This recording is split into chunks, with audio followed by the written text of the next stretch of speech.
Buenos días, seguimos con esta mañana de ponencias en BIMtecnia 2020 y vamos a continuar con una mesa redonda que moderará José Emilio Nogués Mediavilla, arquitecto que ejerce la profesión desde el año 93.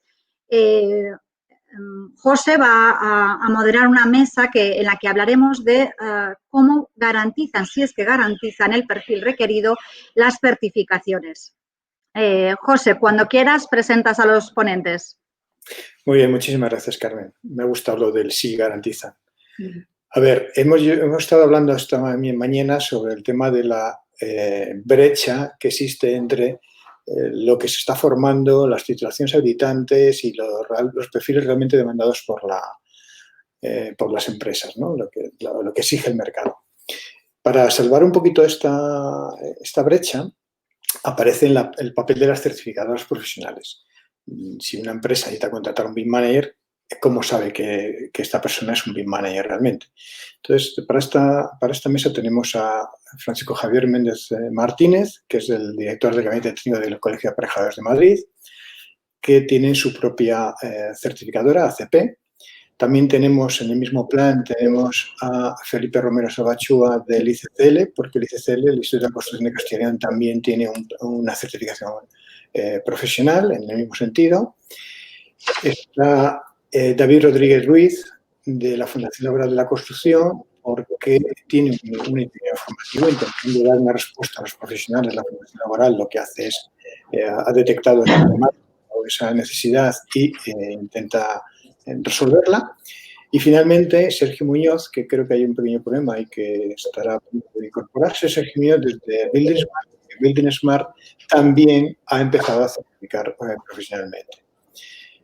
Bueno, pues hecha esta primera presentación, en esta mesa redonda no hay presentaciones de los ponentes, así que paso yo directamente a hacer las primeras preguntas y empiezo por Javier Méndez, de Aparejadores, para que explique un poquito cuál es el proceso de certificación desde la ACP, ¿no? El motivo de crear ACP y cómo un profesional se puede certificar en ACP. Hola, buenos días. Bueno, en primer lugar, agradecer a la organización la invitación a formar parte de esta mesa. Particularmente, pensamos, tanto desde el Colegio de Aparejadores de Barcelona como el de Madrid, que somos los impulsores de ACP, que la certificación profesional va a sufrir una evolución, un paralelismo muy parecido al que ha sufrido la relación de los productos o de los materiales. Hemos pasado de fabricar productos en una primera etapa.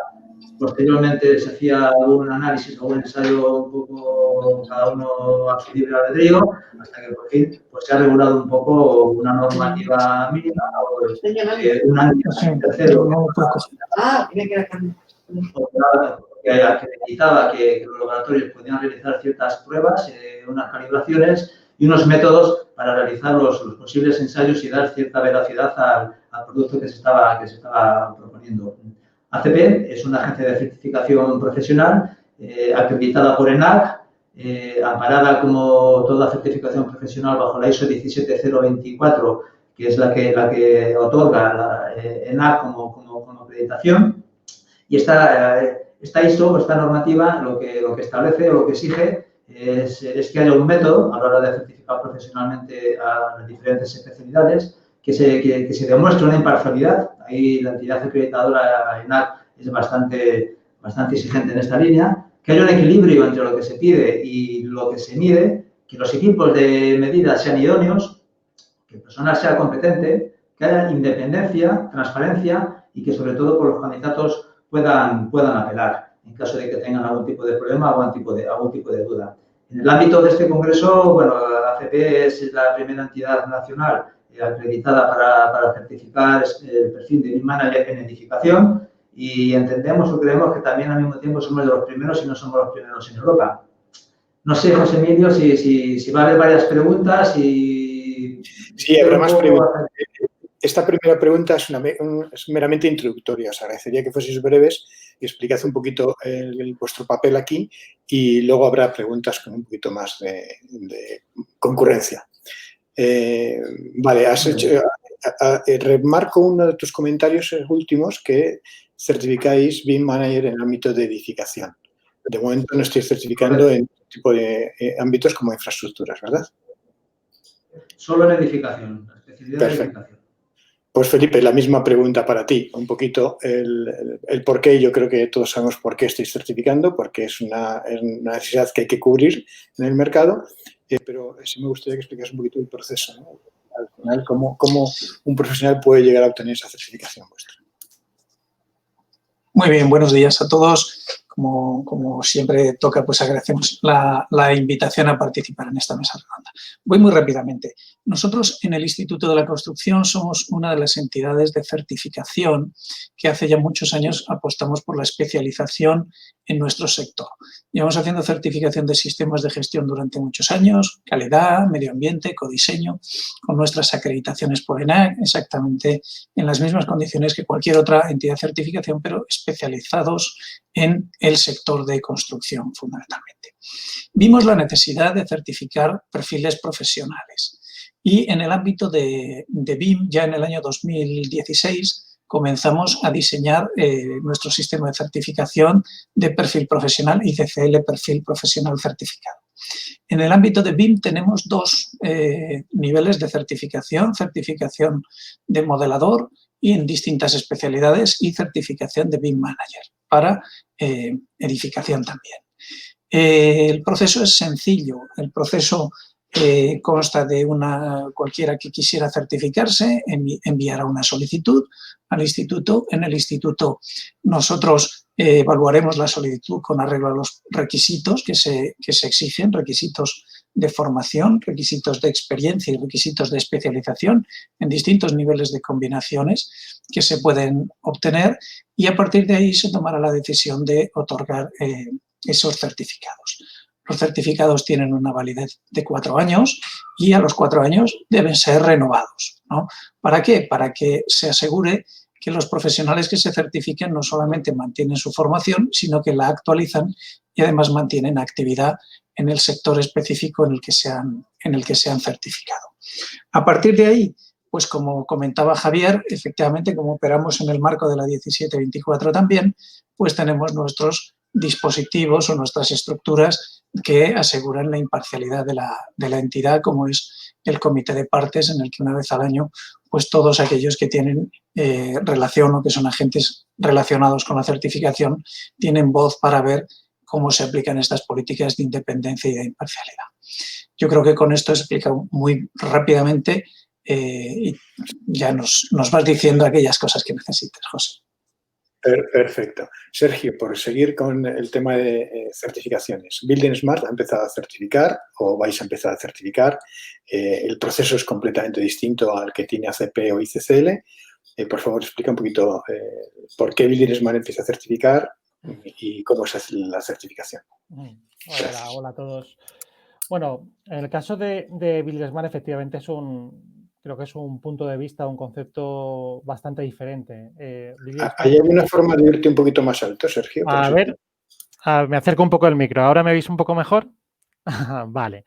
Bueno, Building Smart pretende, yo creo que 2 cosas principalmente. En primer lugar, pretende establecer unos criterios mínimos respecto a la formación BIM. Es decir, uno de sus focos, o sea, ya no solo es los profesionales, sino es también la formación que pueden recibir los profesionales, ¿vale? Y el segundo de los focos es en los profesionales, pero en un ámbito bastante concreto relacionado siempre con los estándares abiertos BIM, ¿no? que es un poco el leitmotiv de Builder Smart. En ese sentido, el programa de certificación de Builder Smart tiene establecido pues, como 2 grandes niveles. Un nivel 1, ¿no? que llamamos fundamentos, donde se evalúa el conocimiento del profesional, y un nivel 2, que no está implementado todavía, que es el de especialista, que es donde, bueno, pues sí que se podría llegar a valorar o analizar la formación aplicada y la experiencia práctica. Yo creo que estos son los ámbitos que, por ejemplo, la ACP, ¿no? Pues entre el ICFL ahora mismo ya trabajan. En nuestro caso, como decía, ahora mismo está implantada la certificación profesional en este nivel de conocimientos generales, en este nivel de fundamentos, y a día de hoy, pues daros unos números muy rápidos, es una certificación internacional, que yo creo que es otro de los digamos, puntos fuertes de Builder Smart. Ahora mismo se está aplicando en 8 países diferentes. Actualmente hay cerca de 80 centros de formación que ya están acreditados, es decir, que se ha acreditado que tienen una formación que cumple esos requisitos formativos de Builder Smart, y estamos hablando a día de hoy de 2.794 profesionales certificados en estos 8 países. Y son números que van creciendo, no digo de forma exponencial, pero sí que a una velocidad bastante importante. Muy bien, muchas gracias. David, te he dejado para el final porque la Fundación Laboral cubre esa necesidad de técnicos mediante formación, pero no mediante certificación, ¿verdad? Efectivamente, así es. Gracias, José.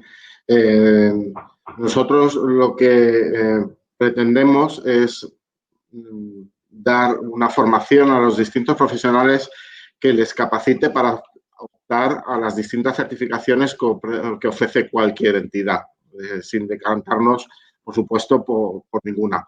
En este sentido, se desarrolló el itinerario BIM de la Fundación Laboral de la Construcción. Eso sí, también hacer la puntualización de que enfocado fundamentalmente al ámbito de la edificación, siguiendo un poco el propio proceso del ciclo de vida de un proyecto, ¿no?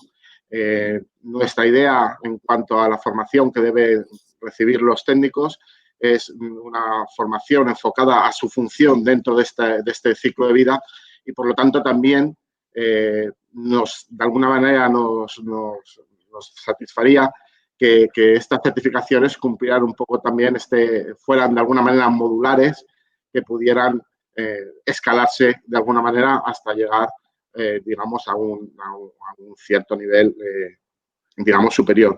Y por otra parte, una puntualización que también nos gustaría hacer, que es de gran interés para nosotros. Cuando hablamos de certificaciones, siempre estamos pensando en perfiles de alta cualificación técnica, ¿no? Nuestra idea, y sobre todo ya que hablamos de BIM y todos los que hablamos de BIM se nos llena un poco la boca diciendo esto de que afecta a todo aquel agente involucrado en un proyecto, ¿no? Pues uno de nuestros públicos de interés son quizá perfiles menos cualificados técnicamente, pero que de alguna manera también tienen que ir entrando en este mundo a partir de la formación que tengan y sobre todo de su experiencia, y puedan optar a este tipo de certificaciones. Perfecto, muchísimas gracias. Bueno, entonces hemos visto aquí 2 casos distintos, ¿no? Por un lado estarían aquellas empresas que se dedican a certificar las destrezas de otros profesionales. Luego está el caso de la Fundación Laboral, que lo que hace es, no certifico, pero me aseguro que tú tengas esa formación, porque lo importante es que lo sepas, no que lo demuestres. Y he hecho en falta que sí existe en otros ámbitos y en otras disciplinas y en otros países el reconocimiento profesional mediante instituciones como un instituto o un colegio profesional, ¿no? El reconocimiento entre pares. El Project Manager Institute, el Lean Manager Institute, al final lo que reconocen es iguales, se reconocen entre sí.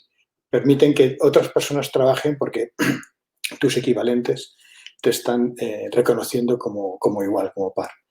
Bueno, pues entonces, entrando en nuestra situación, que es la de las certificadoras, ¿no? Y la formación, la primera pregunta, un poco así global para todos, la vais contestando en el mismo orden si queréis, es ¿en qué modo prima la formación? Bueno, en el caso de la Fundación Laboral lo tengo claro.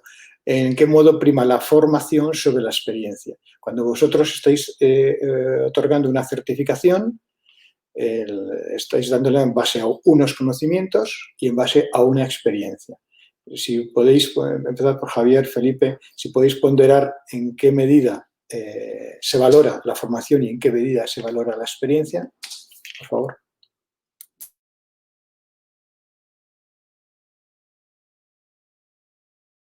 Javier, estás muteado.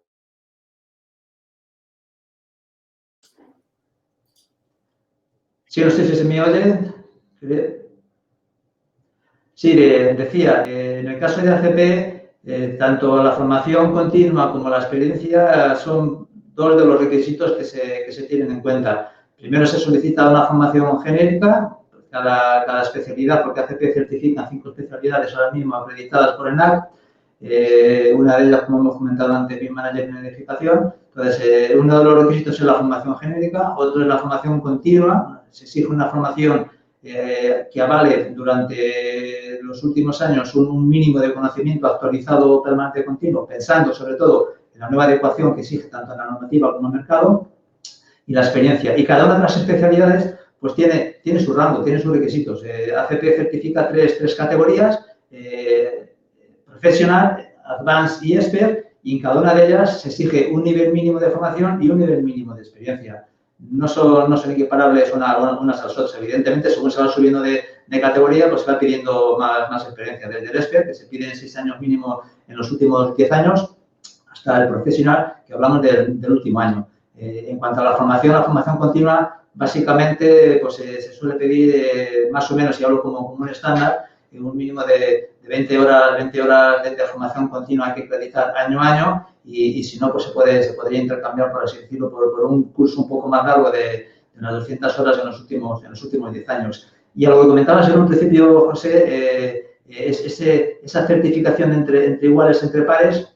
Cualquier entidad acreditada tiene convenios a nivel internacional, convenios multilaterales. En el caso de la certificación bajo la ISO 17024 acreditada, no alineada, hablamos de acreditada, las entidades de acreditación de cada uno de esos países van a reconocer o están obligados a reconocer la certificación que lleve o que aporte un candidato que haya sido certificado en uno de los países que tengan ese acuerdo multilateral. O sea que en un principio sí que se está realizando ese reconocimiento y bueno, un poco por puntualizar también, como comentaba antes otro de los compañeros, Felipe, la acreditación, una de las exigencias que lleva bajo la ISO 17024 es que haya un comité del esquema que sea el que regule un poquito lo que es todo el modelo, todo el procedimiento. Y en ese comité del esquema es donde están representadas pues todos los agentes, los colegios profesionales, las universidades, las empresas, los especialistas, la administración, y de ahí le van dando la validez. Yo creo que por mi parte en esta pregunta sería suficiente. Sí, gracias. Felipe. Bueno, nosotros voy a tratar de contestar muy concretamente a la pregunta que nos plantea José Emilio sobre los porcentajes. Porque luego hay una segunda pregunta que va con la respuesta que me vais a dar. Bueno, trataré de responder exactamente. Tú planteas cuál es un poco el peso de la formación y el peso de la experiencia. Nosotros tenemos establecidos para cada uno de los perfiles y cada una de las especialidades unos requisitos de formación y experiencia. Pero el acceso a la certificación que nosotros hemos diseñado tiene distintas vías de acceso en función del perfil de cada candidato. Nos podemos encontrar con gente que tiene mucha formación y poca experiencia, gente que tiene mucha experiencia y poca formación y gente que tiene combinaciones, digamos, más o menos intermedias. Nosotros hemos establecido unos rangos de 30 a 70 aproximadamente, ¿no? De manera que en función del nivel de formación y de experiencia puede accederse a la certificación. Si alguien, por ejemplo, no tiene ninguna experiencia, tiene que pasar los casos prácticos que se le proponen y, por lo tanto, debe demostrar su pericia, su capacidad y sus conocimientos. Si, sin embargo, ya tiene niveles de experiencia determinados, del 30% de cumplimiento de los requisitos de experiencia que se han exigido, pues tendrá que demostrar que al menos cubre el 70% de la formación. Y, por lo tanto, vamos estableciendo escalones en rangos de 70 a 30% para poder compensar y poder cubrir el acceso de todos estos campos. Cuando alguien no tiene experiencia, pasa a los casos prácticos. Cuando alguien acredita la experiencia, tiene que tener esa formación. Y en cada punto los requisitos de formación y de experiencia pues son diferentes para cada uno de los perfiles y muy específicos de la especialidad que se certifica. Vale, y en el caso de la Building Smart, Sergio, vosotros ahora mismo estáis valorando exclusivamente formación, si no me equivoco, y además una formación reconocida. Yo decía antes a Felipe que la pregunta iba orientada porque tanto ACP como ICCL aceptáis en principio, formación de cualquier centro, ¿no? En cambio, Building Smart lo que hace para garantizar los conocimientos son decir, bueno, nosotros lo aceptamos certificación de determinados centros, ¿verdad? ¿Lo puedes explicar un poquito? Sí, a ver. Y ese control de principio, garantías que tenéis luego implantado, ¿no? Exacto, sí. Vamos a ver, Building Smart lo que, como decía inicialmente, tiene dos objetivos y uno de ellos es precisamente, digamos, establecer unos mínimos y unos términos comunes, una base común para la formación sobre BIM, ¿vale? O sobre algunos aspectos muy concretos que son los que nosotros certificamos. En ese sentido, aunque en el proceso que tenemos establecido para certificar a un profesional se basa en que ese profesional realice un examen online y lo apruebe, es necesario que haya pasado por uno de nuestros centros, digamos, acreditados, homologados, para poder realizar acceder a hacer ese examen online. Sí que es verdad que yo creo que nuestro enfoque hay que tener en cuenta que es un enfoque internacional, es un enfoque global, es decir, el mismo examen es para el que ha hecho su curso de formación en un centro en España que el que lo ha hecho en Suiza o lo ha hecho en Noruega, con lo cual hemos tenido que homogeneizar o ponernos de acuerdo en qué mínimos debe haber en la formación sobre BIM, ya sea aquí, en Alemania o en Noruega, ¿no? Como decía antes. Y es un enfoque muy generalista, un poco en la línea de lo que comentaba David antes, porque lo que pretendemos precisamente es que la gran parte o la gran mayoría de profesionales vinculados al sector de la construcción tengan unos conocimientos mínimos comunes. Es decir, que cuando todos ellos estén hablando de gestión de información, todos ellos lo hagan en relación a lo que marca la ISO 19650, que todos entiendan lo mismo como un data environment o lo mismo por un modelo de información o que conozcan los estándares abiertos que existen sobre BIM. Entonces, en ese sentido, ya entiendo que nuestro enfoque es diferente, pero que pretende que, por un lado, los centros de formación tengan ese marco común y que todos expliquen de igual forma los contenidos que luego nosotros vamos a certificar y que, del mismo modo, que todo el sector conozca y llame por igual todos estos términos, estos conceptos, estos mínimos, desde un punto de vista no solo nacional, sino internacional. Vale, yo conocía esas diferencias y por eso quería que las explicases. Y David, habida cuenta que vosotros basáis sobre todo en la formación, ¿qué limitaciones hay para que la gente pueda acceder a esos cursos? ¿Es imprescindible ser un titulado universitario o tenéis dentro del itinerario tenéis marcadas opciones para otro tipo de profesionales que vayan cubriendo, como decías al principio, las distintas necesidades? Estás muteado. Como he explicado al principio, nuestro itinerario va enfocado a todo profesional perteneciente al sector de la construcción de una manera transversal, de tal manera que tenemos formación muy enfocada, como decía Sergio, a aspectos muy generales de lo que es BIM, que entendemos además que debería ser una formación común incluso para grandes directivos de empresas, ¿no? Que sin ningún conocimiento técnico a lo mejor, ¿no? Y también tenemos formaciones muy enfocadas a gente que incluso da pie de obra, formaciones sobre visualizadores BIM, por ejemplo, que es algo que solo que queremos hacer un impulso importante a partir de ahora, ¿no? Englobando todo lo que es BIM y entendiéndolo pues como una herramienta para impulsar la digitalización del sector, ¿no? de la que debemos embarcarnos. Y luego, por supuesto, también el resto de formaciones, si son formaciones más especializadas, siempre enfocadas, como decía antes, a las distintas fases del proyecto. Tenemos oferta formativa respecto pura y dura para modeladores, pura y dura para gestores de costes del proyecto, pura y dura para planificadores, etcétera. Y bueno, respecto a las certificaciones, nuestra aspiración es que tanto en el caso de ACP como ICCFL como de Building Smart pues cumplan los requisitos que ellos exijan para que todas aquellas empresas y profesionales que optan por nuestra formación tengan luego posteriormente acceso a esas certificaciones. ¿Pero qué requisitos hay que tener para poder acceder a estos cursos? ¿Puede hacer cualquiera? Sí, requisitos no exigimos ningún requisito. Evidentemente, hay un requisito casi natural, que es que, por ejemplo, si alguien se adentra en un curso de gestión de coste a través de modelos BIM, pues si ya no es un profesional de esa cuestión, pues no va a poder. O cursos enfocados al cálculo de estructuras con modelos BIM, igualmente. Pero nosotros, como exigencia, no exigimos una acreditación previa. Ni formar parte de la estructura de una constructora. Ni formar parte de la estructura de una constructora. Aunque nuestra formación va fundamentalmente enfocada a la empresa constructora, sí es verdad que también muchos particulares, ¿no? Pues se interesan por nuestra formación y acceden a ella.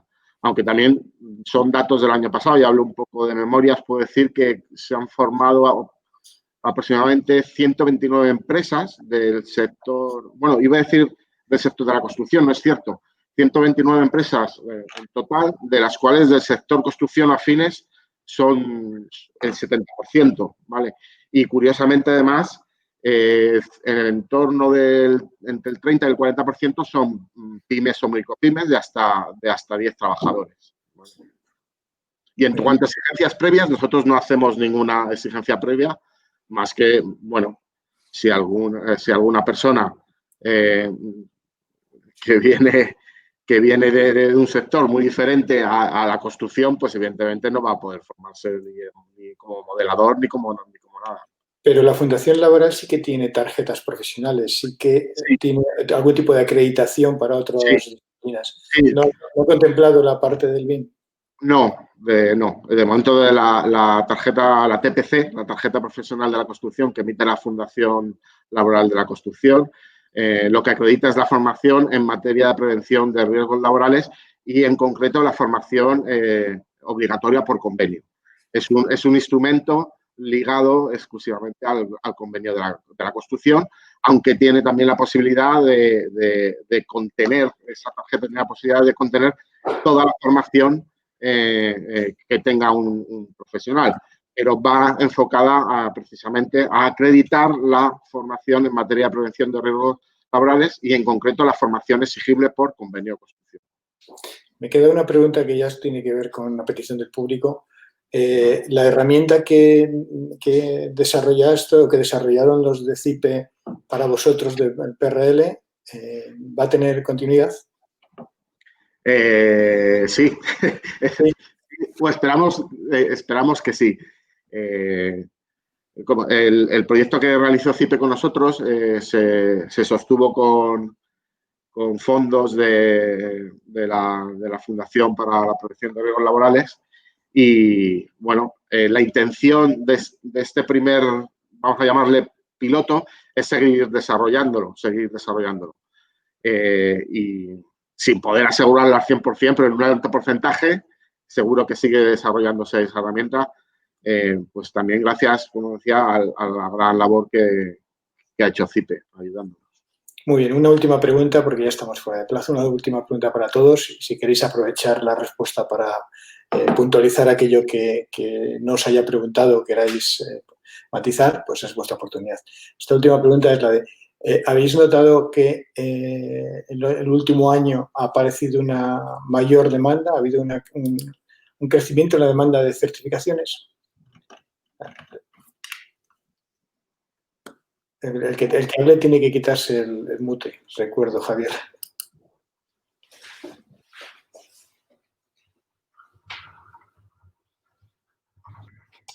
Ahora, no lo había puesto yo, se había fijado. Sí, os decía, por empezar con la ronda, nosotros no hemos notado una gran demanda superior a la de otros años. Y por puntualizar un poco el comentario que decía de cosas que se hubieran podido quedar para conveniente o que entendiera o conveniente para matizar en este momento, estamos utilizando el término acreditación, ha salido en varios momentos dentro de esta mesa. Cuando lo utilizamos nosotros como ACP, el término de acreditación nos referimos a la acreditación que otorga la Entidad Nacional de Acreditación, ENAC. ACP no acredita nada. ENAC acredita a ACP para realizar la certificación profesional en 5 especialidades que tenemos en vigor: BIM Manager de edificación, auditor energético de edificación, consultor técnico, coordinador de seguridad y salud y director de ejecución de obra, todas ellas en el ámbito de la edificación, todas ellas acreditadas y avaladas por ENAC, y todas ellas intentando demostrar o medir o cuantificar de alguna forma el requisito que nos exige la ISO, que es la competencia profesional, es decir, la capacidad para desarrollar una actividad. Y en ese ámbito es en el que nos movemos y nos desarrollamos. Por mi parte, el aval, una vez que se pasa el proceso de solicitud, evaluación, decisión y de renovación, ACP otorga un sello, un aval, un documento que se puede incorporar, el número de certificación, que hay que renovar evidentemente cada 3 o 4 años, dependiendo de las especialidades, según lo que establezcan los comités de esquema, esa relación de agentes que comentábamos antes, que son los auténticos reguladores del potencial y del alcance, y que son los que marcan la regla del juego que mide la certificación profesional de ACP. Y con ese aval propuesto lo que intentamos es que el mercado, pues de alguna forma, se vaya instaurando, se vaya incorporando lo máximo posible y que los técnicos pues, puedan moverse con total libertad a nivel europeo, mundial, y que pueda tener ese certificado que le otorgue una seguridad de que lo que está aportando está medida y está acreditada y está valorada. Por mi parte, nada más. Muy bien, muchísimas gracias, Javier. Felipe, Sergio, yo sé que tu respuesta va a ser no, porque habéis empezado este año a certificar, así que ya sé que tu respuesta es no. Y Felipe, terminamos contigo, porque ya... Sí. Mira, nosotros lo que hemos visto es que en todos los contextos de la certificación profesional no hay un impulso lo suficientemente intenso para que se extienda de manera masiva. Nosotros en el instituto hicimos una certificación profesional prácticamente, bueno, voy a decir sin ánimo de lucro, casi podía decir por debajo de costes, o sea, porque no es una cuestión económica, es una cuestión de que los profesionales, en alguna medida, las asociaciones profesionales no potencian la certificación profesional, la ven con cierto recelo, y los técnicos lo ven con cierta dificultad.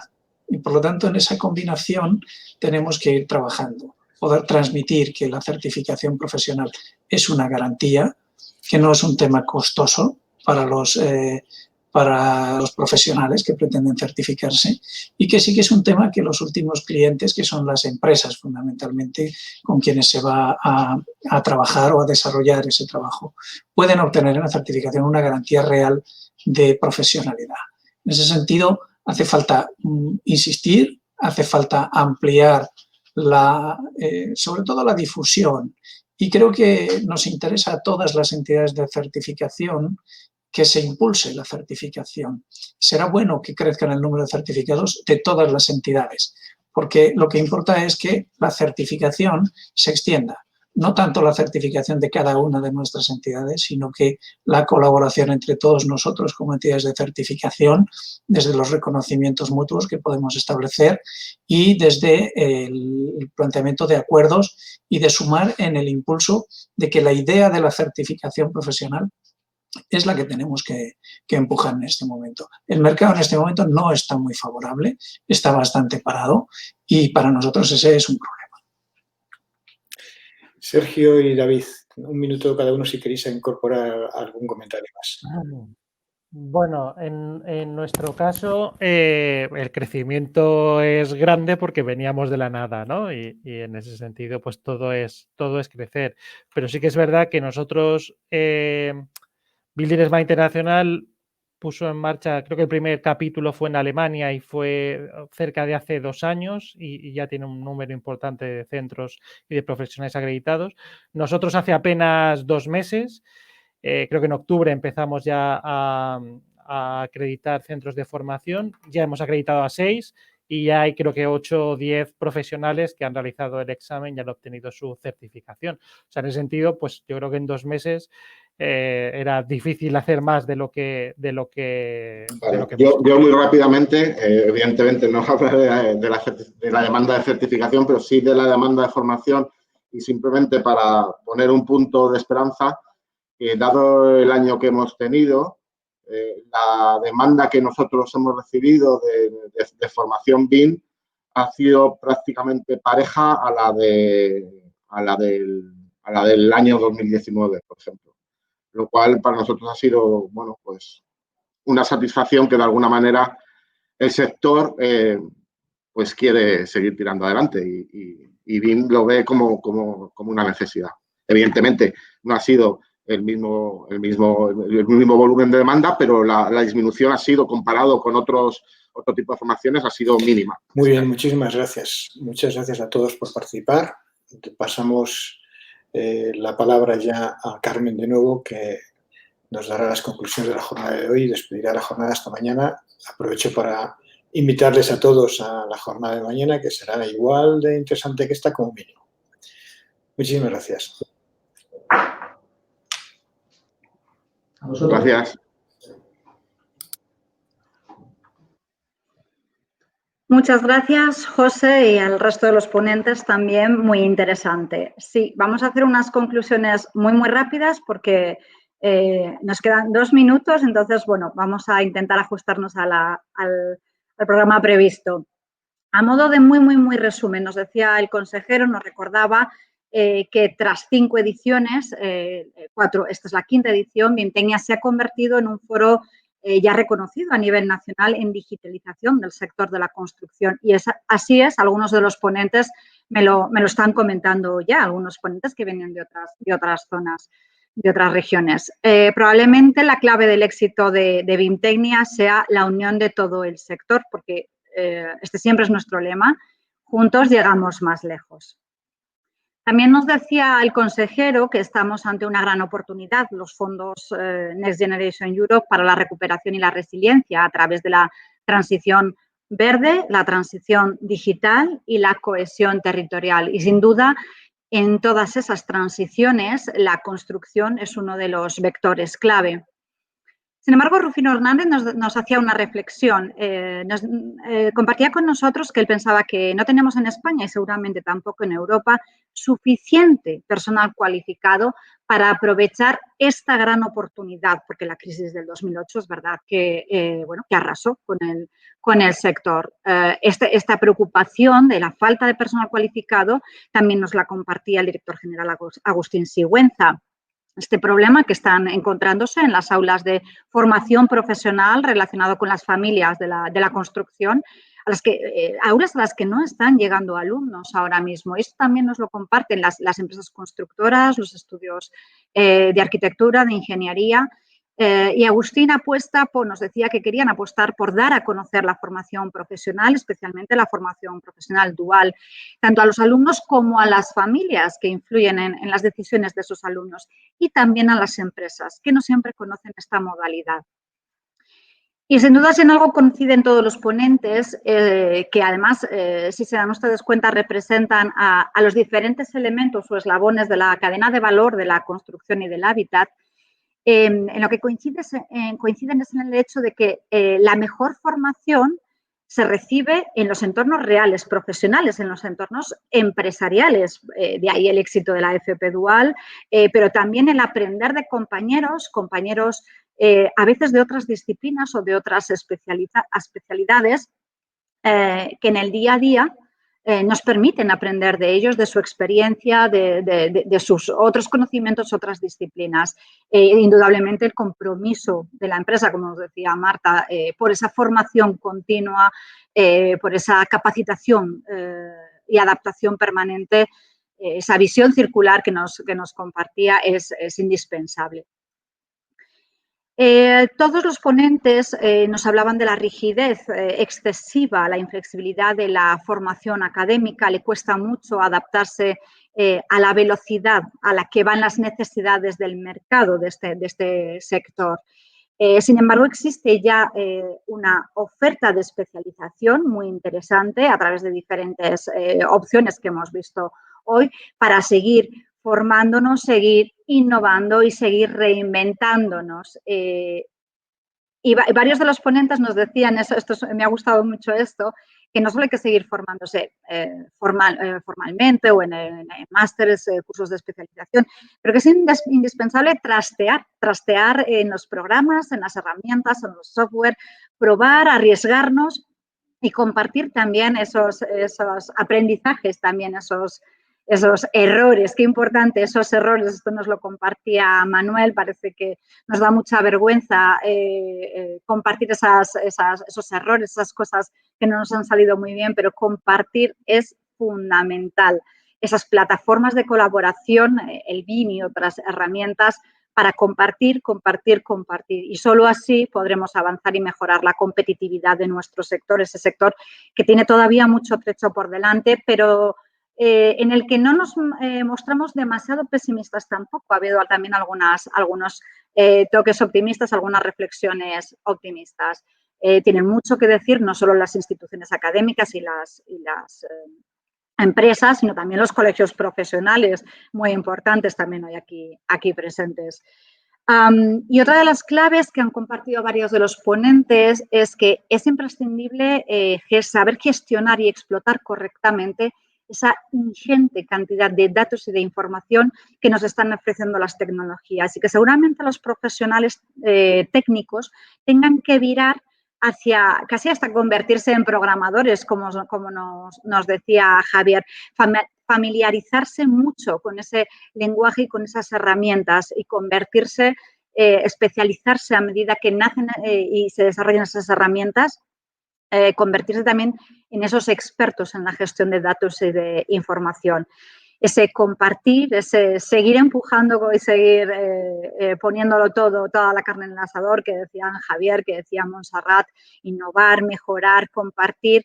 Bueno, está en el espíritu de BIMtecnia. Esperamos que este foro sirva también para esto y que contribuyamos con esa suma de pequeños granos de arena, que decía Javier, a transformar nuestra sociedad y adoptar todos esos objetivos de transición verde, digital y cohesión territorial. Nada más por hoy. Muchas gracias por haber asistido. Pido disculpas por los fallos técnicos, lo que tiene probar las nuevas tecnologías. Como decía Manuel, a veces nos equivocamos. Mañana saldrá mejor, seguro. Les invito a todos a conectarse a las 10 en punto, de 10 a 1. En este segundo round veremos cómo podemos mejorar los márgenes de beneficio gracias a las nuevas tecnologías. Muchas gracias y un saludo.